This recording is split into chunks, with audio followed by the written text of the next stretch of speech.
job of covering. Now I can do the upper one on this side. Again, I'm doing a bit of a cat eye, so I'm coming in almost like a little wing. But remember, this is powder. It's not going to be the same look as if you use actual liquid liner, but I kind of like that. It's a softer look, you know. Again, I'm going all the way in, staying right at the base of the lashes. And it just does, it helps define the eye. Now what you can do, they did not offer this, you could use that brown, use the same liner, and just, you know, reinforce the brows. I did already do my brows, I shouldn't have done that. But the other thing I would say is if you use that brown, it has sparkle in it. So to make your eyebrows sparkly, which I wouldn't have a problem with. Okay, fourth is apply shine. You can't use black and then turn around and use white. You cannot. So the only other choice is to use you have to have more than this. So just have your own brushes besides this. So I'm going to go into the shine, and it says use this under the base of the brow, right under the brow, and in the inner corner. And I would say dust it over the lid. You can make this your own look, you know. I definitely would say dust the inner corner and the lid.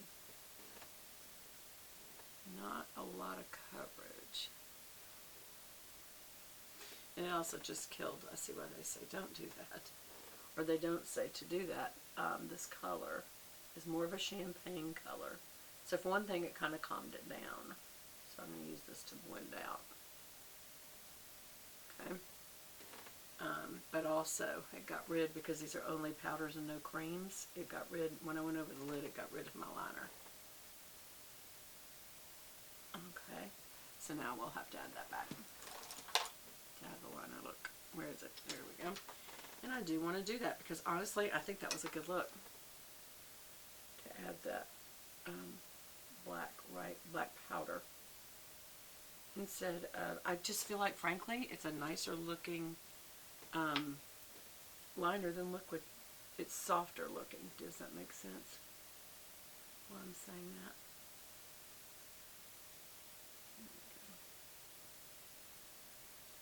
Yeah, I do. I think it looks a lot better than liquid liner, y'all. It's a softer look. Okay. Now, I also will tell you, use your powder brush before you do anything else and get any fallout. Because I had a little bit of fallout. Not too bad.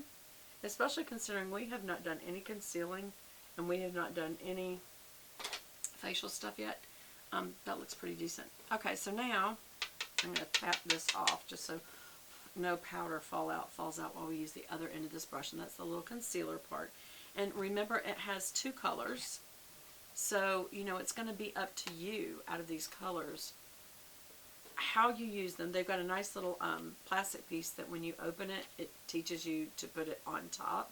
So you can just raise it with your thumb or pull it off while you're applying. First of all, it's got kind of a orangey neutral color. And I would say use that for the circles, right, where you've got circles. Because that's blue toned.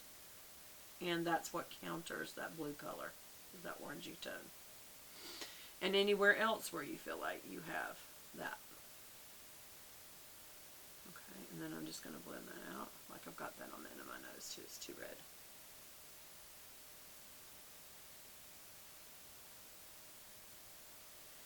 And in here. You see that's a very yellow orange color, but that's okay for when you're trying to conceal blue. See, I have a vein right there too. And I wonder if we can just blend the two of these. Just use a corner down there to get the 8 spots.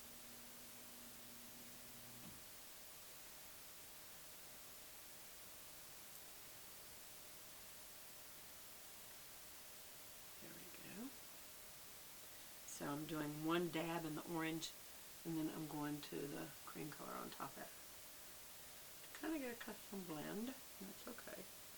Alright, so now I'm going to flip it over to the other side and use just the yellowy color, which is brighter. And I'm going to kind of blend out right in the corner. Whoops. And on this outer side. And then I'm going to kind of go over the reddening areas around the nose. This crease right here. Right there. And right under the nose like that. Just kind of blend it out. And these little babies on either side. And I'm also going to blend that out better. So that you don't have obvious polka dots. The polka dot.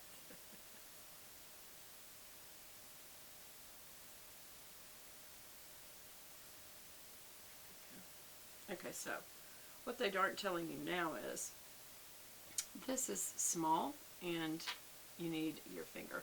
Or you know what you can use? This little guy. Now again, I would use another brush because this is what you're going to be using for your contour. And now it's going to have concealer on it. Do you see how you just kind of blend down and out? Blend down and out. I don't know that I would use this by itself. I'm very used to having an all-over colored look like a foundation.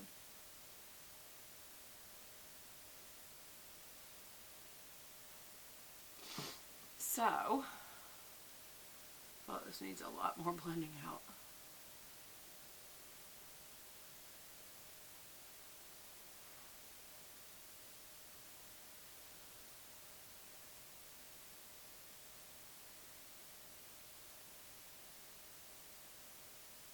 You know, if I put foundation over this, I feel like it would actually be a good thing. But remember, they want to do the powder at the end, so we're just going to do what they say. We do as we're told. Okay, now it wants to do contours.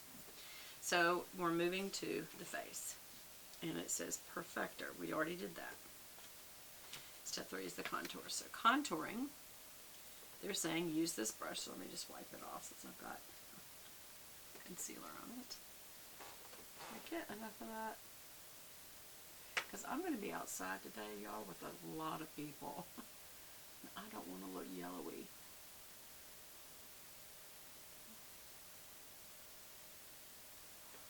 Or odd, like this isn't blended. But that's why this is a real test, because I'm really wearing this out today, y'all. Okay. So we're going to see how this works. Pat that down. Pat that in a little. Okay. Wiping my finger off. Let's do, it says light powder to center of forehead, chin, under eyes, and down the nose. Oh gosh, y'all. Under the eyes powder after you do concealer, here's what that does. It makes you look so cakey. Okay.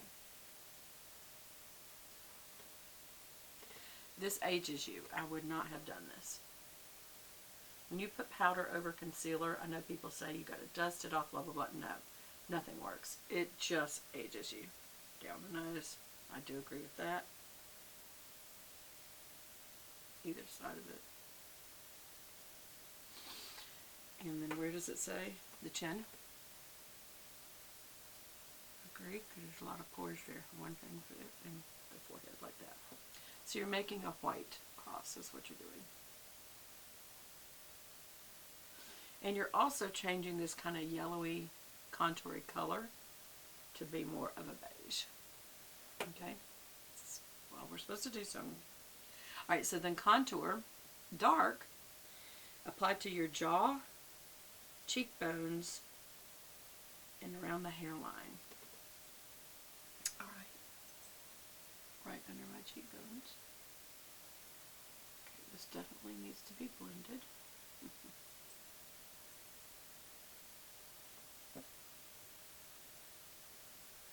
And on the jawline, I agree. But I also say blend it down. Don't just do a line there, y'all. You got to blend it down. Go past your ear and blend it down your neck. And especially right there on your jowls, ladies, if you're older. Or if you're younger and you just have jowls. Now, this also needs to be blended out. Don't just leave a line. Okay. I do circular motions to help blend it. Okay, then we'll do the hairline. I agree. I will need to get under my hair. What doing it on the hairline does, y'all, is it just darkens the outer area and it brings the color in.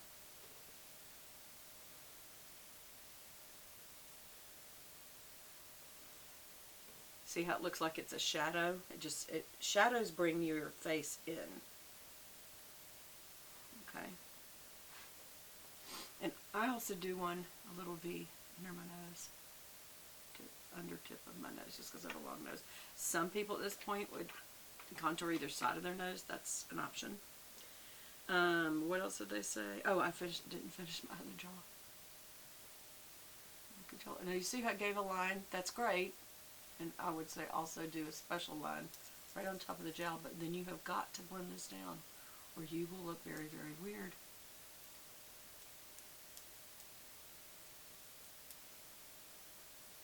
Also, I say, do it on the fatty.